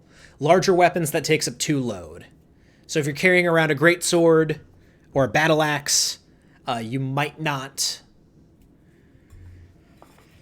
have enough slots to carry something else. Unusual weapons, if you got like a gimmick. Armor, heavier armor gives you additional load. Walking around with armor, you might not Again, you might look a little bit more conspicuous if you're decked out in heavy armor going to rob a bank. But typically you're looking at like, thick leather armor, reinforced gloves, that kind of stuff. There's all the typical stuff here, fake documents, burglary gear, climbing gear, arcane implements. And then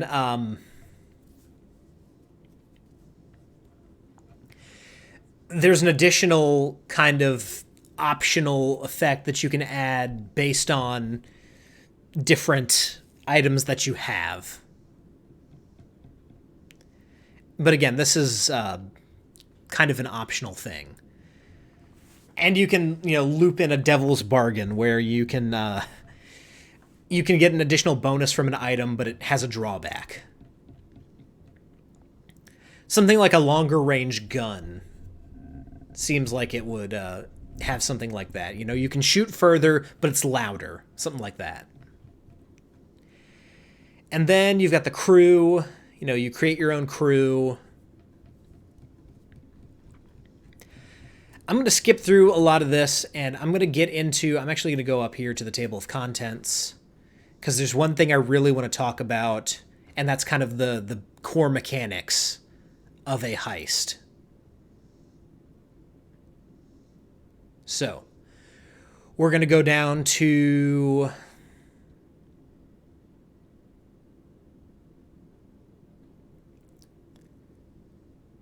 the score.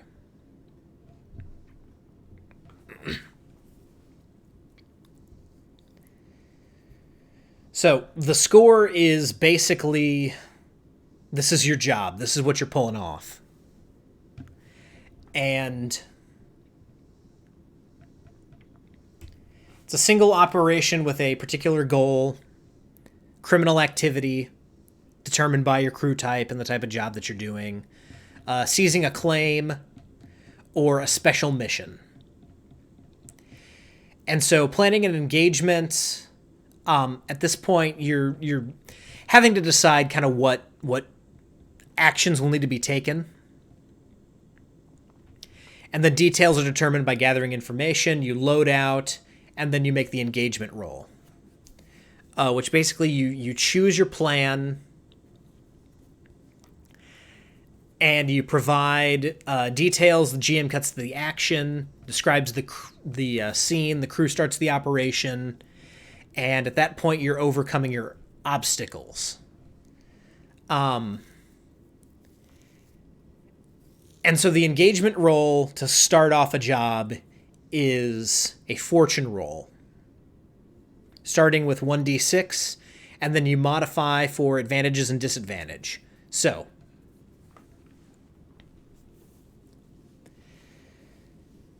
if it's a, daring mission, something super bold, you add a 1d6. You can take it away if it's too complicated. If the details of the plan are really good,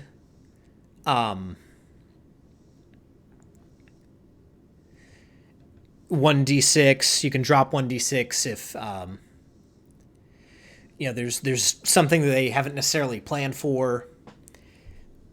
And then this kind of starts out, the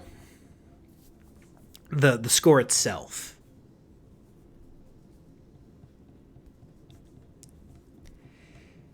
And it basically lets you know kind of where you're beginning. And then in the action, basically your results, if you crit, you overcome the first obstacle and you're in a controlled position. Good result, you're controlled for when the action starts. Mixed, you end up in a risky situation. Bad result, things hit the fan pretty quickly.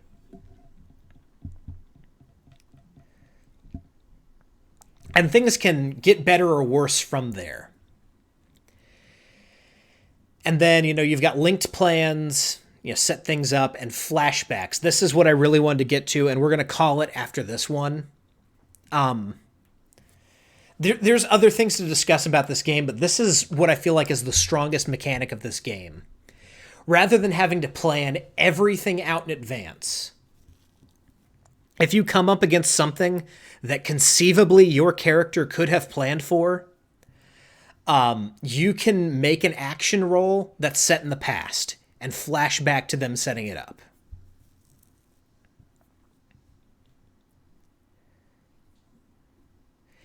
And in order to do this, the GM sets a stress cost. So this will cost you, 2 stress to have planned out how to bypass the lock on this safe. Or, you can take 1 stress to have bribed this guard to not be there. Or, like the example here, you can take 1 stress for the hound to hide his gun in a specific spot so he can avoid the pat down.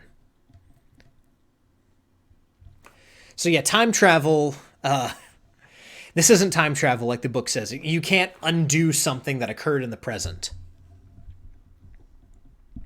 But you can kind of set yourself up well. And this prevents you from having to know every contingency. It's a great mechanic, and I feel like it really speeds up play.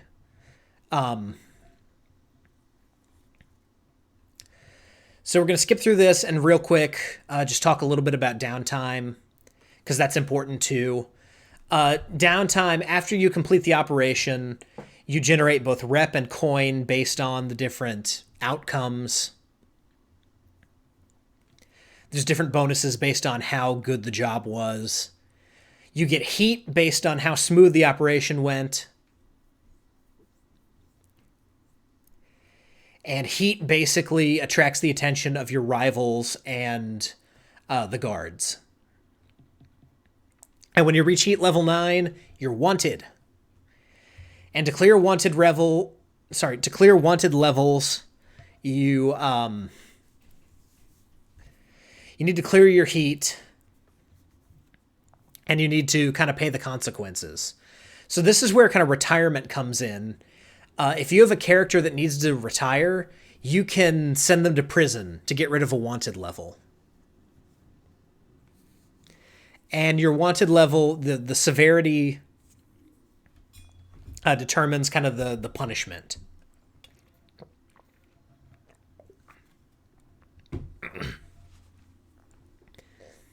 And you can go to jail.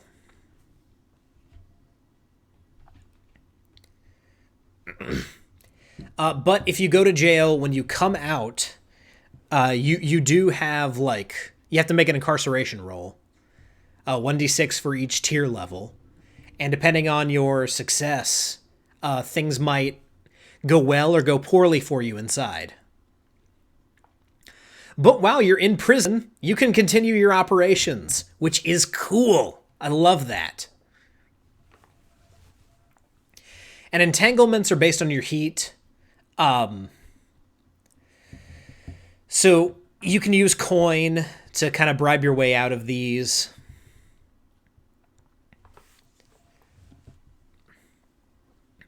But these are just complications of being a criminal.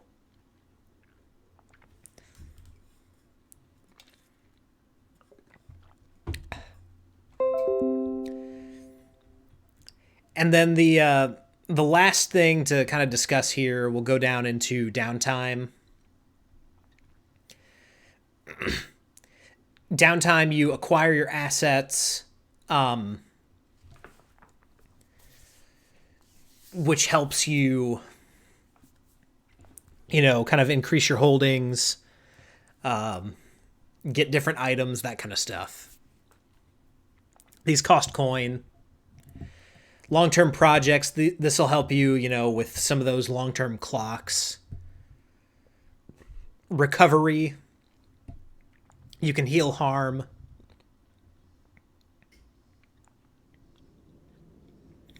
It can be a long-term project as well. Depending on how hurt you are, you can reduce heat.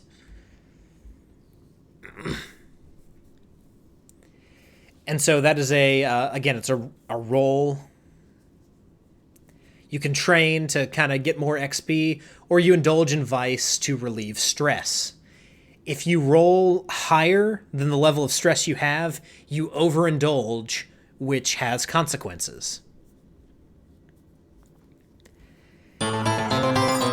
Oh, we have a new follower. Thank you, Karlowski.